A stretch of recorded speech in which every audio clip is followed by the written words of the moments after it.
So here we have the TC52ax and the hard shell, the rugged case. So the rugged case with a strap that can be removed there on the top. There's a little clip that comes off. You can put it on. So to best install, I recommend you can just start from the bottom. You put the bottom into this little cavity so it gets inside. And then you do have this little lip. This little lip does need to come over the top.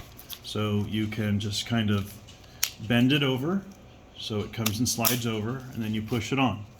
So there you have the device.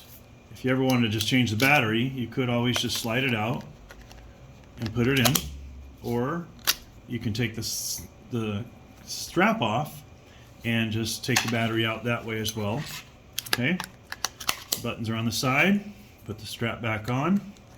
Okay, if you ever need to replace it, take that piece off, take this, and you can always replace it with another one. To take this off, it is tight, I will say, but you're not going to break the device. You kind of use two thumbs on pushing on the back.